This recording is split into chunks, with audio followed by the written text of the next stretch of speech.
Assalamualaikum warahmatullahi wabarakatuh. Bismillahirrahmanirrahim. Alhamdulillahi rabbil alamin.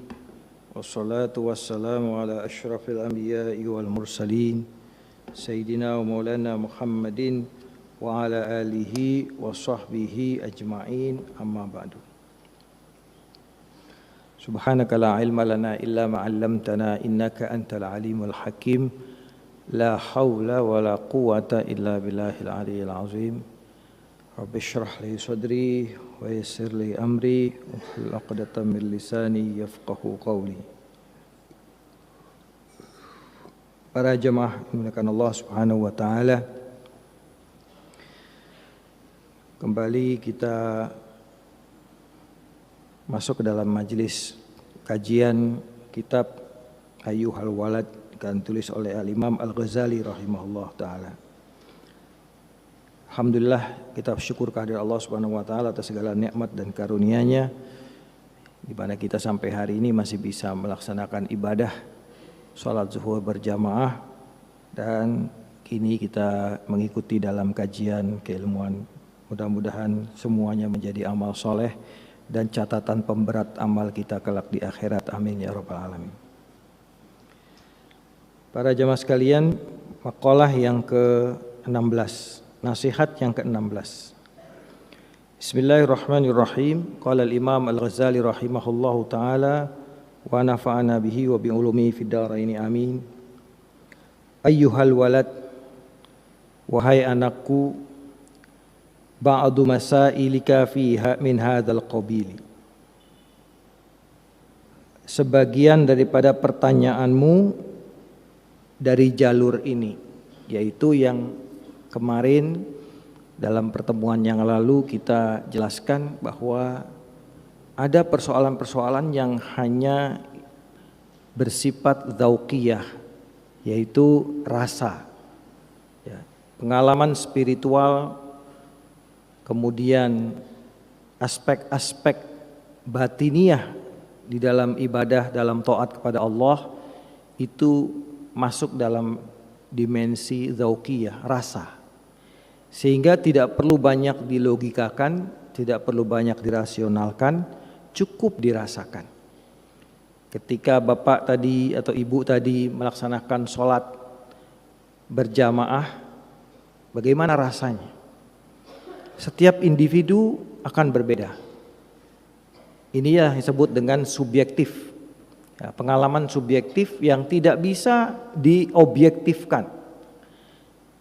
Karena kadar atau tingkat rasa itu pada setiap orang itu berbeda-beda.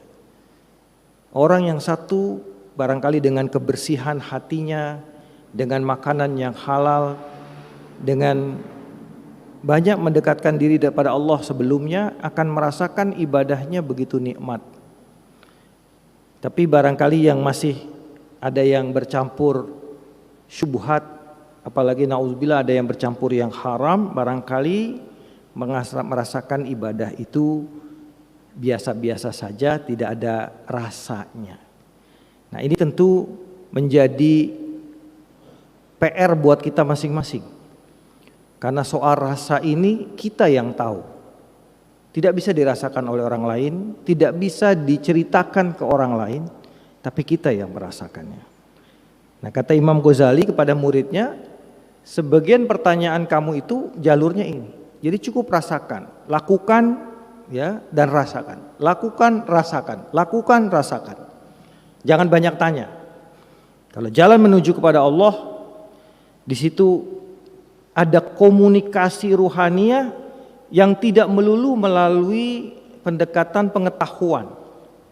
Ketika Allah menyapa kita, dalam tanda petik menyapa, ya, artinya Allah menyambut kita, sekali lagi dalam tanda petik menyambut, karena tidak boleh diartikan secara harafiah, maka kita akan merasakan satu kedamaian yang luar biasa, suatu kesejukan, ketenangan batin yang luar biasa, yang tidak akan pernah bisa diterima atau didapatkan oleh mereka yang hatinya tidak siap menerima itu. Mereka yang di dalam hatinya ada rasa dengki, ada rasa marah, ada rasa sombong terutama, merasa lebih soleh dari orang lain, merasa lebih hebat dari orang lain, merasa ibadahnya lebih baik dari orang lain, merasa diri kualitasnya lebih baik dari orang lain. Selama masih ada merasa lebih, maka itu akan menjadi hijab daripada diterimanya kita oleh Allah Subhanahu wa taala. Karena segala yang baik ini disimbolkan dengan surga, segala yang buruk disimbolkan dengan neraka. Sedangkan di surga itu kata Allah tidak bisa dimasuki oleh kesombongan sebesar biji zarrah pun. Jadi kalau di dalam hati kita masih ada rasa lebih hebat dari orang lain, apalagi gampang menuding-nuding orang lain, menuduh-nuduh orang lain, itu seakan-akan ketika menuduh dan menuding orang kita mengatakan aku lebih baik dari dia, aku lebih baik dari kamu. Maka disitulah ada kesombongan tersembunyi. Maka kita harus pandai untuk mengelola hati ini. Para hadirin sekalian, wa ammal ba'dul ladzi yastaqimu lahul jawab faqad rakarna fi Ihya'ul Ulum wa ghairihi. Kata Imam Ghazali, sebagian yang kamu tanyakan yang lainnya ada lagi di dalam kitab Ihya Ulumuddin dan kitab-kitab lain, silahkan jelajahi ke sana. Imam Ghazali karyanya banyak sekali, ada Minhajul Abidin, ada Sulwatul Arifin, ada Bidayatul Hidayah, macam-macam, ratusan karya beliau, terutama dalam ilmu batin, ilmu hati, ini banyak sekali. Wa nadku huna nubzan minhu wa nushiru ilaihi fanaqul. Kami sebutkan di sini sebagian secuplik saja. Ya, maka kami katakan, apa kata kesimpulan cuplikan dari Imam Ghazali mengatakan qad wajaba 'ala saliki arba'atu umur. Seorang salik, nah ini istilah salik ini istilah yang sangat familiar di dalam kajian tasawuf. Salik itu artinya pelaju, orang yang berjalan. Ya, orang yang bergerak, yang melewati kemana? Menuju Allah Subhanahu wa ta'ala. Itu namanya salik. Di dalam tasawuf, orang yang masuk berniat untuk menuju pada Allah, ya, mencapai wusul kepada Allah, sampai kepada Allah, maka di saat itu dia menjadi salik. Tapi salik tidak boleh sembarang salik. Salik harus punya guru, salik harus punya pembimbing. Karena seorang salik ketika masuk ke alam ruhaniyah, alam batiniyah, di sana tidak ada rumusan-rumusan objektif yang bisa dijadikan patokan. Pada saat itu, maka resiko yang terdekat yang bisa dialami oleh seorang salik adalah dia bisa terjebak dalam salah jalan.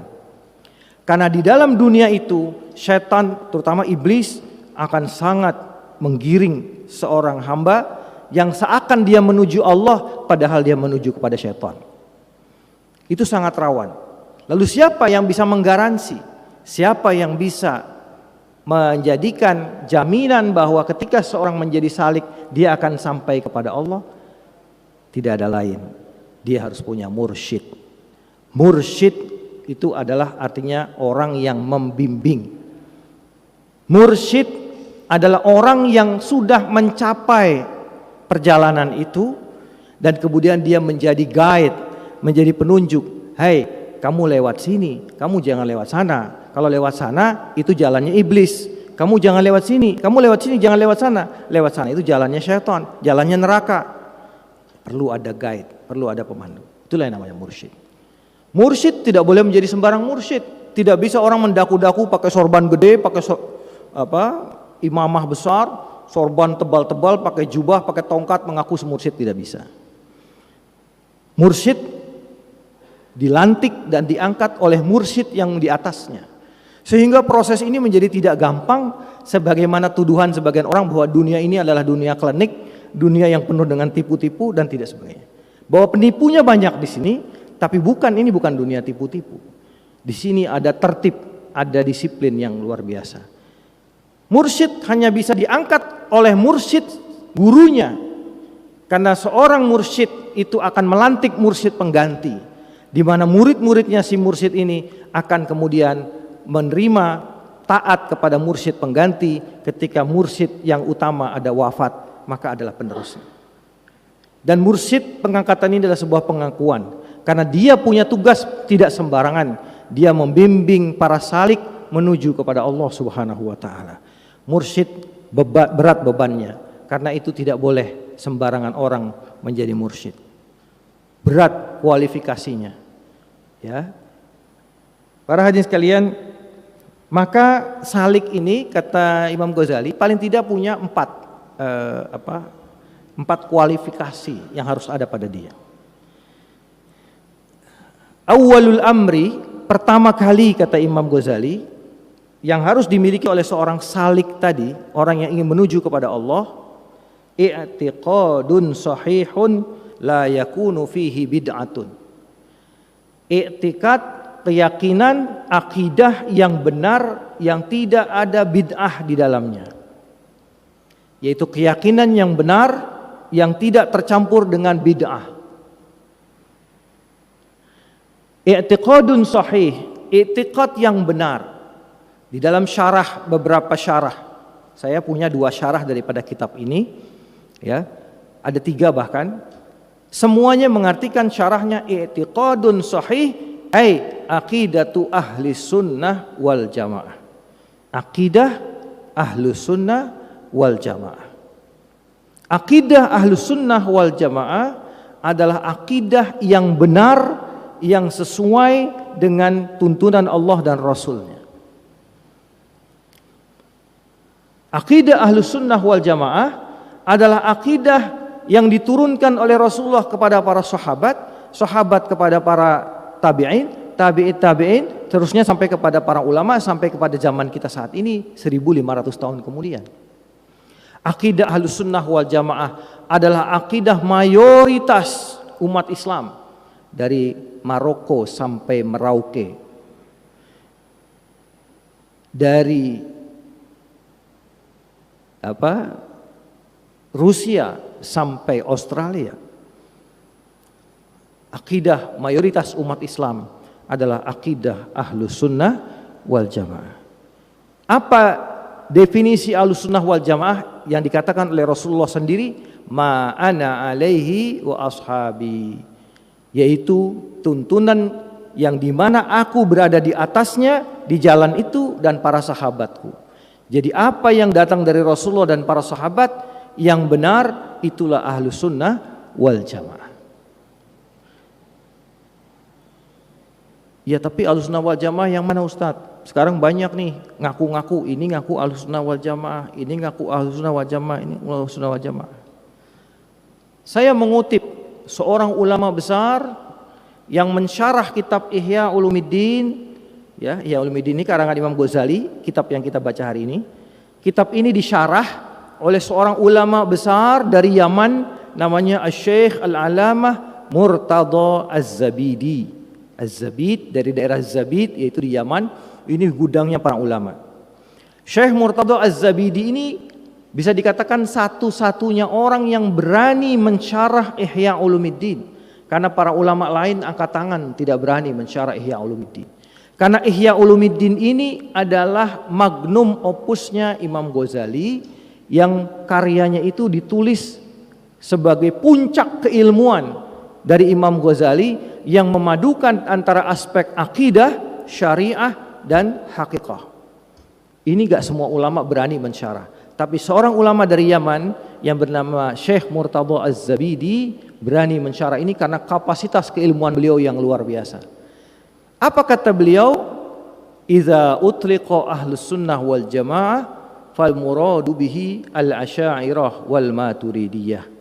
Kalau disebut, sekali lagi, kalau disebut Ahlus Sunnah wal Jamaah, maka maksudnya yang dituju dengan ucapan Al-Sunnah wal Jamaah itu adalah Al-Asy'ariyah, orang-orang yang menganut akidah Asy'ariyah dan Maturidiyah, yaitu akidah yang dirumuskan, bukan ditemukan, ya, bukan ditemukan, bukan dikarang, tapi dirumuskan oleh Al-Imam Abul Hasan Al-Asy'ari. Di mana Imam Abul Hasan Al-Asy'ari ini, ya, muridnya daripada para a'immah, imam-imam hadis sebelumnya, yaitu Imam Ahmad bin Hambal dan seterusnya sampai ke Imam Syafi'i ke Imam Malik ke guru-gurunya sampai kepada Rasulullah Shallallahu Alaihi Wasallam.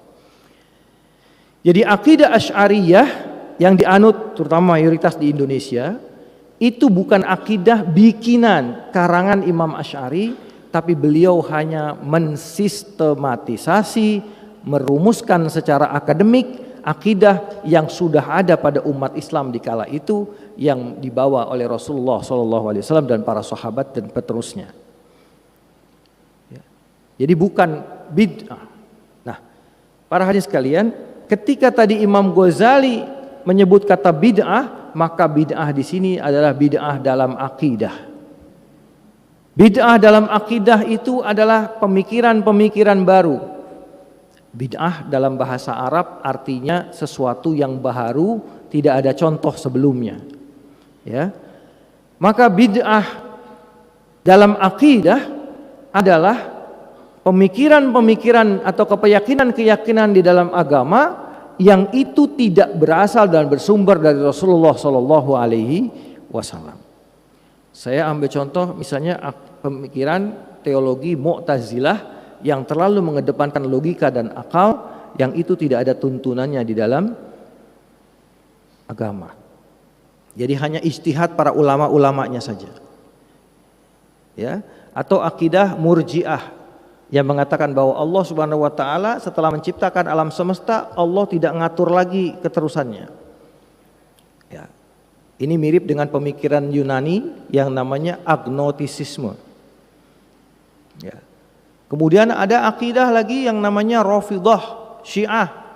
Ini merupakan juga akidah yang menyimpang karena mengatakan bahwa yang berhak menggantikan Rasulullah adalah Imam Ali, sehingga Sayyidina Abu Bakar, Umar dan Utsman telah menggosok, menzalimi Imam Ali untuk menjadi khalifah. Ini akidah-akidah yang dikembangkan yang tidak ada sumbernya dari Rasulullah Shallallahu Alaihi Wasallam.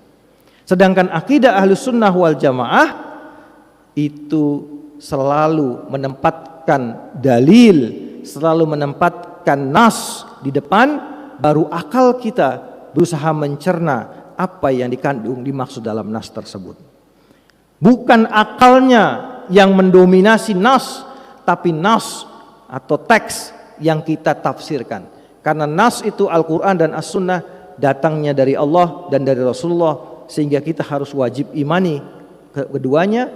Kalau kemudian akal kita belum mampu menjawabnya, maka kita kemudian menalarnya supaya bisa diterima. Para hadirin sekalian, ada yang menarik, saya di sini mendapatkan sebuah hadis. Rasulullah ditanya, dari mana seseorang itu diketahui bahwa dia menganut Ahlus Sunnah wal Jamaah? Ini penting sekali, penting sekali. Kata Rasulullah, idza wajada fi nafsihi, nah hadisnya belum saya takhrij, mohon maaf, saya belum sempat mentakhrij hadisnya. Apakah hadis ini betul-betul sahih, hasan, dhaif, atau mungkin la aslalahu, tidak terdeteksi sanadnya. Dan insyaallah, tapi insyaallah bukan hadis maudhu ya. Idza wajada fi nafsi asyrata asya fa huwa ala madhhabi al-sunnah wal jamaah. Kata hadis itu Rasulullah mengatakan, kalau seseorang mendapati dalam dirinya 10 hal, maka dia termasuk Ahlus Sunnah wal Jamaah. Apa saja itu 10? Waktu kita terbatas, saya baca singkat saja. Yang pertama, ayyusalliyas shalawatil khamsi bil jamaah. Salat 5 waktu berjamaah. Kira-kira kita masuk gak tuh? Ya. Salat 5 waktu, simpel sekali kan? Salat 5 waktu berjamaah. Nah, Ahlus Sunnah wal Jamaah atau bukan? Kata Nabi, kalau Ahlus Sunnah wal Jamaah, salat 5 waktu berjamaah. Karena demikianlah Rasulullah dan para sahabat mencontohkan, dan seterusnya, generasi para berikutnya. Kemudian yang kedua, alla yadhkura minhum ahadan bimin qasatin. Tidak menyebut kekurangan, aib, cacat orang lain, atau mengumbar aib orang lain. Kalau ada saudaranya punya aib, tutupi, ya. Kalau di zaman netizen sekarang ini kan ada aib malah, ya, jadi bahan berita, jadi bahan viral. Ini keliru 180 derajat. Islam mengajarkan, agama kita mengajarkan, terutama akidah Ahlussunnah wal Jamaah mengajarkan, kalau ada aib saudaranya tutupi. Kita ngelihat saudara kita ada aib, maaf, misalnya kita lihat dia melakukan perbuatan yang dilarang oleh Allah. Jangan diumbar, jangan diceritakan, tutupi. Kita istighfar, datangi dia, nasihati dia. Kalau dinasihati nggak mempan, ya sudah, tugas kita sudah selesai. Tapi kita tidak mengumbar aib orang lain. Jangan sampai berpikir orang lain harus tahu, orang-orang harus tahu kekurangan dia. Buat apa harus tahu kekurangan dia? Apakah dengan mengetahui kekurangan dia kita menjadi lebih hebat? Ingatlah para hadirin sekalian, jangan sampai nanti di akhirat itu adalah beber-beber aib yang terbesar. Karena di pengadilan akhirat nanti filenya dibuka semua. Dibuka Pak, kita yang maksiatnya ngumpet-ngumpet dibuka nanti filenya. Kira-kira kita maunya gimana? Ditutupi nggak oleh Allah? Mau berlindung tidak kepada Allah? Ya Allah, jangankan kita para hadirin sekalian, para aulia Allah, para kekasih Allah takut nanti aibnya. Aulia itu bukan nggak punya aib, ya. Ada yang tukang ngupil sembarangan, ya saya gitu ya. Ada, itu semua orang punya aib, tidak ada yang tidak punya aib. Dan beliau-beliau itu para aulia yang begitu dekat pada Allah takut aibnya dibuka. Apalagi kita dosanya, ya. Matanya jelalatan, tangannya jelalatan, mana-mana ya. Pada saat itu yang kita butuhkan apa? Allah tutupi aib kita. Di cancel, skip, gitu kan? Syaratnya apa? Kata Nabi, harus kita menutupi aib saudara kita waktu di dunia. Orang yang suka menutupi aib saudaranya di dunia, maka dia akan ditutup aibnya oleh Allah di akhirat nanti. Orang yang suka mengumbar aib saudaranya di dunia, akan diumbar aibnya oleh Allah di akhirat. Nauzubillah. Malu Pak? Malu tidak? Saya ustadz di sini ceramah ya. Besok Bapak lihat aib saya di akhirat, malu nggak kira-kira? Ustadz dulu ngomong gitu kan? Semua kita berlindung supaya aib kita ditutup. Maka janganlah kita suka memukar aib orang lah. Yang ketiga, alla yakhruja 'ala sultani bisayf. Jangan melawan pemerintah ngacungin pedang. Ini bukan saya yang ngomong. Silahkan kalau bisa baca Arabnya. Ahlus sunnah wal jamaah tidak boleh berontak sama pemerintah. Apalagi ngacung-ngacungin senjata begini. Demo boleh nggak? Demo masih boleh. Asal demo turunkan harga boleh, ya kan gitu ya. Tapi demo tidak boleh maki-maki, mencacati penguasa. Presiden inilah itu segala macam ya. Harus tetap menjaga sopan santun dan akhlaknya. Ya. Bukan berarti demo tidak boleh sama sekali. Memang ulama kita tidak mengajarkan demo. Tapi ya katakanlah kalau memang itu sesuatu yang harus, kita datangi DPR, kita datangi pemerintah, Pak tolonglah harga-harga jangan tinggi-tinggi, kami hidup susah. Itu saya kira boleh-boleh saja. Tidak ada masalah selama dilakukan dengan patut ya. Ya kalau mau lebih bagus lagi, datang kepada ulama-ulama kita, biarlah para ulama yang datang kepada penguasa untuk menasehatinya. Nah di sini juga ada catatan, ulama itu bukan berarti najis, tidak boleh ketemu dengan penguasa. Lalu gimana nanti menyampaikan aspirasi umat? Ya, ulama boleh ketemu penguasa untuk mengingatkan, untuk menasehati. Bukan ikut proyek, bukan, ya, atau bawa proposal, bukan. Ya. Jadi kalau ada ulama masuk istana, jangan buru-buru suudzon. Boleh jadi dia memang niatnya untuk mengontrol kekuasaan itu. Ya kita husnuzon. Lebih baik husnuzon, kita nggak punya dosa. Suudzon itu kadang-kadang kita jadi dosa. Ya. Nah, jadi nggak boleh melawan pemerintah yang sah. Kemudian yang keempat, alla yashukka fi imanihi, nggak ragu-ragu dalam imannya, yakin dalam imannya. Yang kelima, ayyumina bil qadari khairi wa syarri min Allah, beriman kepada qada dan qadar dari Allah. Nih, beriman kepada takdir, ya. Karena ada sementara dari umat Islam yang tidak beriman kepada qada dan qadar.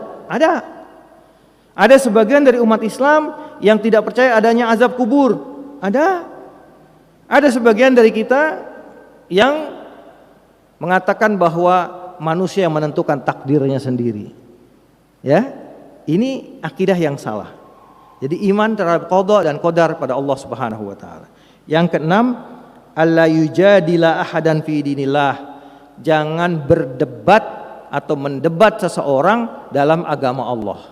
Kalau itu datangnya firman Allah, Al-Quran dan hadis sunnah, maka jangan didebat, jangan digugat. Nggak boleh itu kalau Ahlus Sunnah wal Jamaah, ya, diterima kemudian bertanya kepada ahli ilmu bagaimana pemahaman. Jadi jangan memperbanyak debat, memperbanyak berselisih di dalam agama. Yang ketujuh, alla yukaffiru ahadan bi dzanbin minadz-dzunub, tidak mengkafirkan seseorang karena berbuat salah satu dosa. Ini juga akidah Ahlussunnah wal Jamaah. Karena akidah Mu'tazilah mengatakan kalau orang berbuat dosa besar dia kafir. Orang berzina muslim kafir. Muslim minum khamar kafir. Tak. Ahlussunnah wal Jamaah mengatakan orang yang melakukan dosa besar dia paling tinggi levelnya hanya seorang fasik. Orang fasik itu diminta untuk bertobat kepada Allah Subhanahu wa taala. Mudah-mudahan Allah ampuni taubatnya, selesai, hapus dosanya. Tapi seandainya dia tetap berbuat dosa, sampai mati dia tetap minum khamar, sampai mati dia tetap berzina, maka kita serahkan urusannya kepada Allah Subhanahu wa taala, karena kita meyakini dalam akidah Ahlussunnah wal Jamaah selama dia mati masih beriman kepada Allah dan Rasulnya, masih bersyahadat, maka urusannya kita serahkan kepada Allah. Kalau Allah berkehendak, Allah mengampuninya. Kalau Allah berkehendak, Allah mengazabnya. Itu bukan urusan kita. Maka kalau ada orang muslim berbuat dosa besar, wafat, meninggal, tetap kita urus sebagai muslim selama dia belum menunjukkan kekafirannya. Dia tidak keluar dari Islam, dia masih bersyahadat, maka kita tetap perlakukan dia sebagai muslim. Kita mandikan, kita kafankan, kita sholatkan, kita kuburkan sebagai seorang muslim. Terus gimana dosa-dosanya? Urusan dia dengan Allah Subhanahu wa taala. Bahkan kita ikut mendoakan Allah maghfir lahu warhamhu wa'afihi. Ini seorang muslim yang baik seperti ini, ya.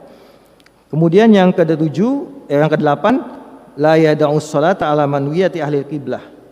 Jangan ya memisahkan barisan dalam salat selama mereka itu semua adalah ahlul kiblat, orang yang berkiblat ke Baitullah, artinya orang muslim, jangan memisahkan barisan.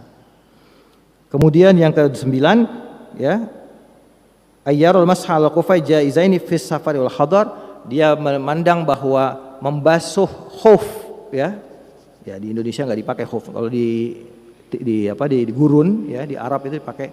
Jadi di dalam sepatu itu ada khuf lagi. Ya, karena orang Arab dahulu kan sepatunya pakai tali gitu kan, telanjang kan. Nah, kakinya kan terbuka.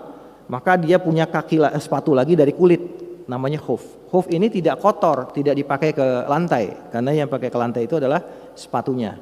Nah, kalau dia sholat, ya, kalau dia memakai khufnya sudah wudu, kemudian pakai khuf, maka dia boleh ketika wudu lagi dia membasuh khuf saja, tidak usah dibuka khufnya, dibasuh saja khufnya, ya, sesuai dengan rukun wajib sholat, wajib wudunya. Kemudian dia sholat tidak perlu membuka khuf. Selama 1 hari bagi orang yang mukim atau 3 hari bagi orang yang safar. Ini dalam kajian fikih, ya, membasuh khuf. Yang ke-10, yang terakhir, ayyusalliyah khalfa barrin wa fajirin. Dia bersolat siapapun imamnya, apakah imamnya orang yang baik atau orang fajir, orang yang jahat, dia tetap bermakmum kepadanya. Ini akidah Ahlussunnah wal Jamaah, ya. Karena ada sebagian dari kita nggak mau saya, ya, dia pemimpin yang zalim, saya nggak mau makmum sama dia. Nggak mau saya, dia begini, tidak. Dalam Ahlussunnah wal Jamaah, siapapun jadi imam, kalau memang dia adalah punya hak menjadi imam, terutama misalnya seorang pemimpin, maka tetaplah dia menjadi imam. Dulu di zaman sahabat ada namanya Al-Hajjaj bin Yusuf As-Saqafi, panglimanya Bani Umayyah yang kejamnya luar biasa, membunuh bukan hanya 1-2, ratusan, bahkan ada yang mengatakan ribuan sahabat dibunuh oleh dia. Hajjaj bin Yusuf, panglima perang, kejamnya luar biasa.